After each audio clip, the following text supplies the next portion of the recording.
Ipinapangako ni Jasmine sa kanyang sarili na hindi siya titigil hanggat hindi niya nababawi ang kanyang anak.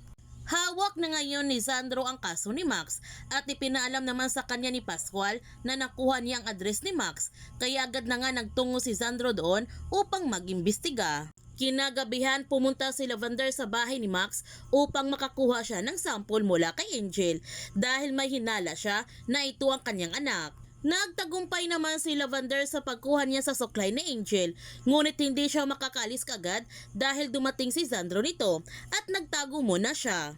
Ipinaalam ni Sandro sa asawa ni Max na na-involve ang kanyang asawa sa isang aksidente at wala silang impormasyon o detalye sa pagkatao ni Max bago ito na aksidente. Kaya napakalaking tulong sa kanila ang kanyang kooperasyon. Nagtanong si Sandro sa asawa ni Max, wala ba siyang alam na naging problema o naging kaaway ng kanyang asawa? Ang sagot ng babae na walang kaaway ang kanyang asawa. Habang si Max ay kumatos naman ito pagkatapos nangyaring aksidente sa kanya. At kailangan maitago ni Vito sa media at press ang nangyari kay Max. Hindi nila dapat malaman na si Jasmine ang may gawa nito. Ang sabi ni Iris na dapat hindi talaga nila malaman dahil sila dapat mauna kay Jasmine. Ang sabi ni Vito na alam niya at sigurado siya nito na sabi na ni Tyrone kay Jasmine ang lahat ng tungkol sa kanya. Samantala, nagmamadaling umalis si Lavender sa bahay ni Max, ngunit nakita naman siya ni Pascual at muntik pa siya nito mahuli.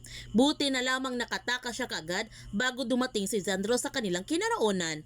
Hinabol naman siya ni Sandro pero hindi siya naabutan dahil napatakbo niya kaagad ang kotse. Inilarawan kaagad ni Pascual kay Sandro babaeng pumunta sa bahay ni Max at nagulat si Sandro dahil kapareho ito kay Jasmine. Kinabukasan, pinagalitan ni Aster si Lavender dahil sa kanyang pagpunta sa bahay ni Max.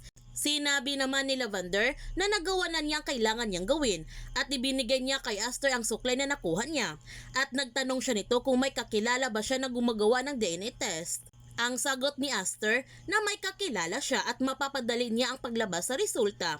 Nag-alala si Aster kay Lavender dahil kapag magising si Max, mabubuking na ang kanyang sekreto at ano na ang kanyang plano. Sinabihan ni Lavender si Aster na may mas malaki pa silang problema dahil hawak na ng Inlia ang kaso ni Max. Masaya si Vito nung nakikita niya kanyang anak na positibo pa rin ito sa kanilang negosyo sa kabila ng banta sa buhay niya at ang gusto ni Vito na magkaroon ng bodyguard si Iris, ngunit ayaw pa rin ni Iris dahil kaya niyang dipinsahan ang kanyang sarili. Ang sabi ni Vito na gustong maghiganti si Jasmine sa kanya. Ang sabi ni Iris na halata naman, pero bakit ngayon lang? Kung gusto ni Jasmine na lumapit sa kanya, sige, at least hindi na sila mahihirapan sa paghanap sa kanya. At saka marami siyang gustong itanong kay Jasmine at ipapasok niya sa bibig ni Jasmine ang baril na ito para malaman ang mga sagot. Nag-alala naman si Lance dahil posibleng i-blackmail ni Jasmine si Vito kapag bumalik siya at kapag nagkataon, damay sila. Sinabihan ni Lily ang kanyang asawa na hindi ito hahayaan ni Vito at Iris na umabot sila sa ganyan at gagawin naman niya ang lahat para protektahan ang kanilang pamilya. Gayunpaman, ipinaalam na nga ni Sandro sa mga Benavides ang nangyaring investigasyon sa bahay ni Max na may isang babae na nagmamanman sa bahay ni Max kagabi at wala naman nawawalang mahalagang gamit nito. Sa pagkalarawan ng kanyang partner na si Pascual, sa belt, height pero hindi na buntis, kapareho ng kay Jasmine Flores.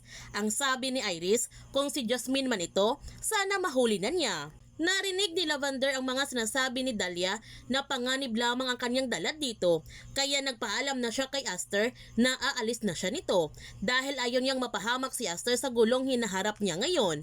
Ngunit hindi pumayag si Aster na umalis si Lavender sa bahay niya dahil kailangan niya ito at anak na din ang kanyang turing kay Lavender. Ang sabi ni Lavender na kahit kailan hindi niya mapapalitan ang anak ni Aster.